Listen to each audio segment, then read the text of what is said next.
Bon, ben parlons-en. C'est quoi les bienfaits de l'exercice physique ou des activités physiques? Si on commence au niveau physique, on l'a déjà abordé un petit peu tantôt, mais c'est sûr que le fait de bouger, ça vient nous aider à préserver des muscles forts et en santé et en quantité suffisante pour faire nos activités du quotidien. Et même chose pour des os qui sont forts ou qui sont plus forts aussi. Donc, d'être capable là, d'éviter des complications comme des fractures, par exemple. Donc, ça vient beaucoup aider au niveau physique, au niveau aussi de notre capacité physique. Le fait de bouger, ben, j'améliore ma condition cardiovasculaire, cardio-respiratoire aussi. Donc, ma capacité à faire de l'exercice, d'avoir une meilleure endurance. Ben, plus je bouge, mieux mon endurance. Et même, je pourrais ajouter de rester mobile. Oui. Parce que plus on vieillit, subtilement, on perd notre capacité à se lever du sol. On perd notre capacité à se lever d'un siège de toilette qui est très bas.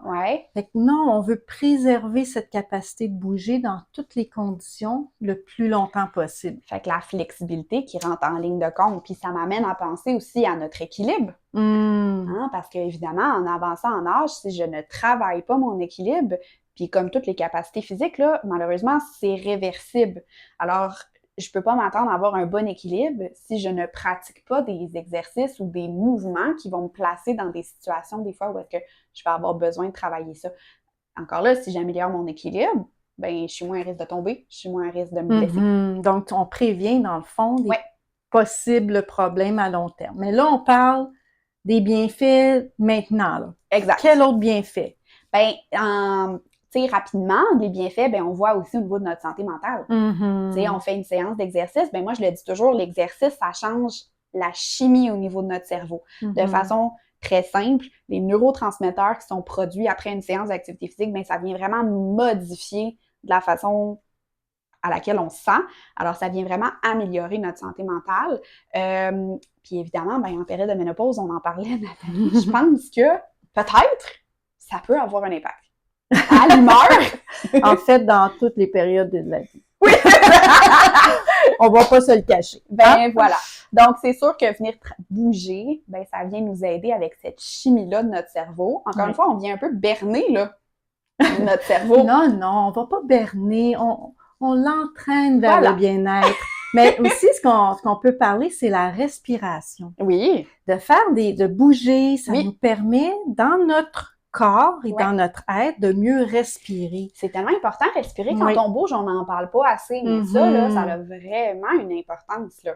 Parce en tout cas, je sais pas vous autres, mais moi, des fois, quand je me concentre fort sur quelque chose, là, j'arrête de respirer. Mais quand on fait de l'exercice, à un moment donné, il faut respirer un peu plus pour que ça puisse continuer. Donc, ça nous force un peu à venir dégager notre diaphragme, le grand muscle de ce corps qui nous permet de respirer, puis tous les autres muscles respirateurs. Puis on parle de respiration, mais l'exercice, puis on parlait, bon, l'humeur, oui, mais au niveau de l'oxygénation, au niveau du cerveau, tu sais, on a vu dans un paquet d'études que l'activité physique, le fait de bouger, ça vient prévenir aussi des cas de perte de fonction cognitive. Donc, toi, tu parles de quoi? De la démence, peut-être Alzheimer. Peut-être Alzheimer. Il y a beaucoup d'études qui sortent là-dessus dernièrement. On étudie beaucoup plus le cerveau et l'activité physique parce que c'est vraiment un paramètre qui est important et qui a des impacts.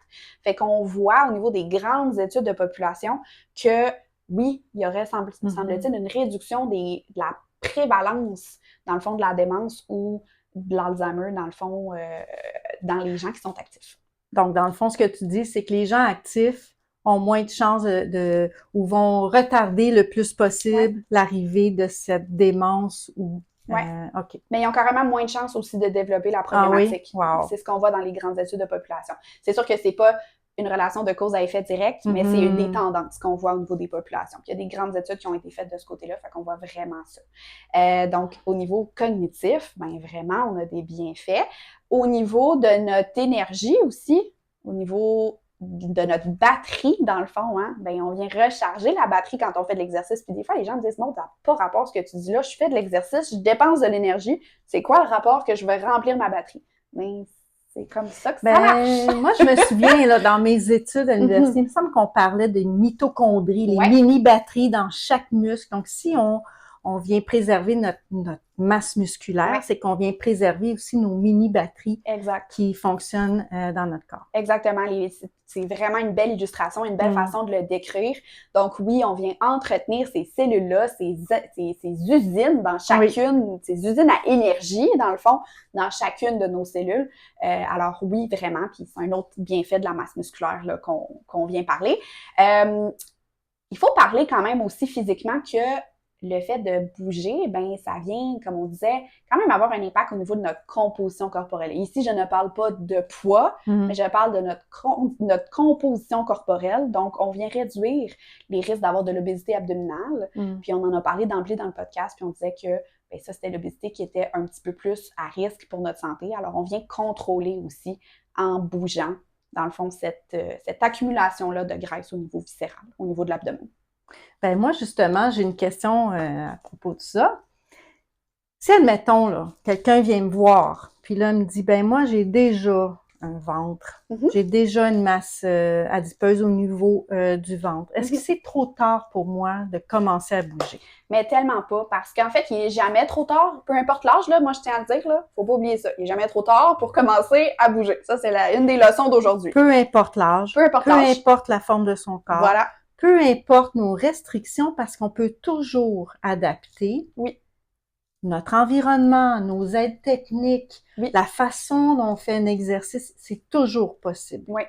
L'adaptation, là, des fois, ça semble gros, mais c'est là que c'est intéressant d'être accompagné par un professionnel de l'activité physique. Parce que, comme kinésiologue, entre autres, ben, on est formé pour adapter les pratiques d'activité physique, puis on fait pas ça, puis on vous dit, ben il faut faire telle affaire. En fait, c'est une relation qu'on développe avec son kinésiologue, on essaie certaines choses, puis on voit ce qui fonctionne, puis on adapte tout le temps, puis on a vraiment des bons trucs pour vous aider. Fait que ça peut être un truc, des fois, parce que tout seul, à la maison, des fois, c'est un peu gros tout ça. Là. Puis là, tu parles des kinésiologues, mais c'est vrai aussi pour d'autres professionnels. Hein? Puis souvent, on va travailler en équipe. Moi, j'ai souvent travaillé en équipe avec des kinésiologues, avec les médecins de famille, avec ergothérapeutes, ostéopathes, physiothérapeutes.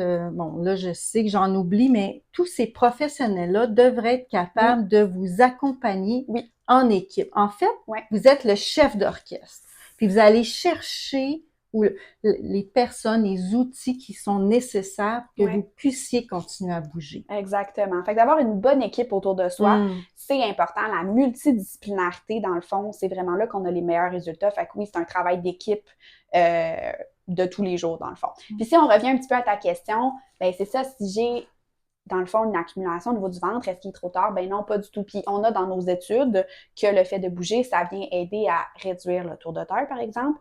Et on peut voir là que dans le temps, ça peut avoir un impact positif là-dessus. Alors, c'est à peu près la seule réduction de poids qui n'est pas un mythe. Parce que la perte de poids localisée à l'effort, par exemple, si je fais des exercices pour mon gras de babaille ici, mon triceps, puis que je fais juste des exercices en me disant que mon gras qui bouge quand je dis bye-bye, ben, il va partir. Ça ne fonctionne pas. C'est un mythe. OK? La seule chose qu'on sait, c'est que le fait de bouger vient aider au niveau de la composition corporelle, au niveau de l'accumulation de masse grasse au niveau de l'abdomen. Pour le reste, j'ai beau faire des abdominaux, j'ai beau faire des exercices pour mes triceps, pour mes cuisses, pour mes fesses, nommez-les. On ne peut pas décider d'où est-ce que la masse grasse va bouger dans notre corps. C'est encore là la recherche de l'équilibre du corps qui se passe. Bon, alors, est-ce que je peux te poser une autre question? Vas-y. Alors, OK, on sait tout ça, c'est beau, mais là, moi, là, mettons, là, je veux commencer à bouger. Qu'est-ce que je fais? Par où je commence? Donne-moi, où est-ce que je m'adresse? Comment je commence tout ça? Ben, la première étape, c'est d'y aller doucement. C'est d'y aller doucement parce que de commencer trop vite, c'est une erreur de progression dans des termes techniques et ça va souvent freiner la pratique d'activité physique, puis parfois, malheureusement, sur du long terme parce que on est allé trop vite. Oui, puis ça, j'en ai vu beaucoup dans mon bureau. Les gens se blessent, puis c'est pas ce qu'on veut, effectivement. Fait qu'un petit pas à la fois, on va nous amener à monter la montagne. Exactement. Si on veut la monter en un jour, on ne sera pas capable d'y arriver, ça ne fonctionnera pas. Mais le corps a besoin d'entraînement, là. Ne serait-ce qu'on n'a pas nécessairement la condition physique au début de notre processus pour monter la montagne. Puis c'est correct, c'est naturel. Fait qu'il faut s'entraîner en marchant autour de la montagne d'abord avant de penser de la monter. Donc, il faut progresser, puis c'est important. Puis il faut y aller étape après étape, puis il faut se laisser le temps de le faire, se laisser le temps de se reposer aussi entre nos séances d'exercice pour pas se blesser, pour pas se fatiguer trop. Alors, ça, c'est des choses qu'il faut faire attention. On a parlé de plaisir. Ben là, j'allais justement... Oui, hein? On s'en allait là-dedans. J'allais dire, si c'est agréable, même si vous faites un pas à la fois, ben ce pas-là va être agréable. Ça va vous inciter à recommencer. Moi, c'est comme ça. À un moment donné, j'ai dû arrêter de faire de l'exercice pour X raisons. Mais quand j'ai recommencé, même si j'étais en forme avant, il a fallu que je prenne un pas à la fois. Mais au lieu de me décourager, puis me dire « Oh non, je suis plus capable de faire ce que je faisais. » Non, j'ai dit « Non, Nathalie, un pas à la fois, tu as du plaisir dans ce pas-là. » Puis effectivement, ça m'a aidé à me rendre à un niveau où est-ce que je suis très, très à l'aise maintenant. Donc, moi, je pense que ça, c'est un grand, grand plus. Ça fait vraiment la différence. Puis, il faut aussi, puis là, tu sais, Nathalie, tu pourras peut-être rajouter là-dessus, mais pour les gens qui ont un passé très sportif, ça, là, des fois, là, c'est bien compliqué. Parce que notre référentiel, c'est notre capacité physique du temps où est-ce qu'on faisait de la course, dans le temps où est-ce qu'on faisait peut-être de la compétition, dans le temps où est-ce qu'on faisait X, Y, Z pratique, mais qui était plus structurée et qui était plus compétitive, même si c'est récréatif, là, mais tu sais, disons compétitif quand même. Mais déjà, on est en tout cas, ça dépend des personnalités, mais moi, je suis compétitive envers moi-même. Oui, ben c'est ça. Donc, si je suis pas capable de faire ce que j'étais capable de faire avant, je trouve ça difficile. Exactement. Mais non, il faut se ramener un pas à la fois à trouver le plaisir. Puis ça fait la différence, parce que si on se réfère à ce qu'on était il y a 15-20 ans, ben c'est pas réaliste non plus, tu sais, le temps a avancé, mais si vous n'avez pas pratiqué d'exercice depuis des années, mais on peut pas s'attendre à ce que notre condition physique magiquement réapparaisse et qu'on soit capable de faire tout ce qu'on était capable. Alors, indépendamment de l'âge qu'on a, là, c'est vrai pour un athlète qui arrête de s'entraîner parce que, par exemple, va avoir une blessure, ben quand cette personne-là va recommencer, il va falloir qu'elle se reconditionne. Alors, c'est le même principe pour tout le monde. Alors, il faut faire attention à ce référentiel-là aussi, qui des fois peut nous jouer des petits tours quand on a fait beaucoup de compétitions. Et souvent en clinique, moi, ce que je conseillais aux gens, c'est justement d'aller voir un kinésiologue ou une kinésiologue pour se faire un plan de réentraînement. À ce moment-là, les blessures étaient beaucoup moins susceptibles de se reproduire ou des problématiques de revenir. Oui. Puis on parle de blessures, puis ça m'allume sur les courbatures. Ah oui. Mais c'est important, ça, de l'adresser aussi, parce que si vous recommencez à faire de l'exercice, puis c'est un truc pour savoir si on va trop vite d'ailleurs ou qu'on va trop loin, bien, si vous avez de la difficulté à marcher le lendemain de votre entraînement puis d'aller à la salle de bain, c'est un exploit, là, et c'est trop de courbatures. Le fameux dicton en anglais qui dit le « no pain, no gain » ou « pas de douleur, je n'aurai pas d'amélioration » si on traduit très librement. Ben, c'est pas vrai. On n'est pas obligé d'avoir mal pour faire de l'exercice puis que ça vale la peine. C'est vraiment un mythe encore là de ce côté-là.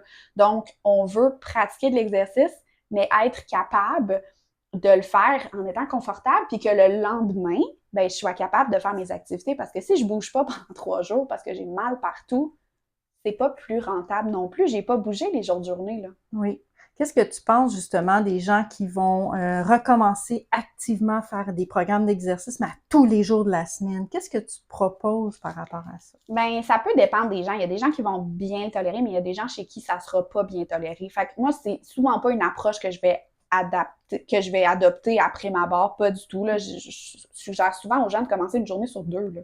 Donc, une journée, on fait notre routine ou notre activité physique, notre bouger. Le lendemain, on s'accorde une pause. Puis le repos, on en a parlé, c'est vraiment primordial. Je peux pas m'attendre à avoir une capacité à faire de l'exercice si je n'ai pas reposé mon corps. Alors, faut pas l'oublier. Puis moi, ce que je faisais, c'est que moi aussi, j'avais cette approche-là. Ça tombe bien. On s'accorde là-dessus. Mais ce que je disais, c'est que la journée de repos, pourquoi ne pas s'intéresser à faire de la pleine conscience, Ben de la oui. méditation, de la respiration, faire autre activité qui Ouais. demande quand même à bouger une partie de notre être, mais en allant toujours vers la santé de son être. Ben, tout à fait. Puis, tu sais, oui, ça peut être des super belles stratégies. Puis, on peut aussi se dire que notre repos peut être actif aussi. Donc, si par exemple, j'ai fait une sortie en randonnée, ben le lendemain, je peux peut-être aller faire un tour de bloc à plus faible intensité autour de chez moi.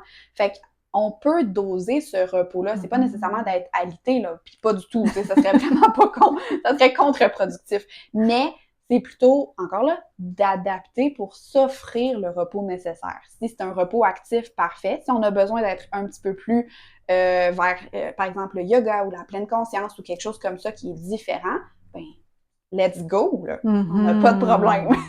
Ah, c'est vraiment intéressant. Merci beaucoup. Ça fait plaisir.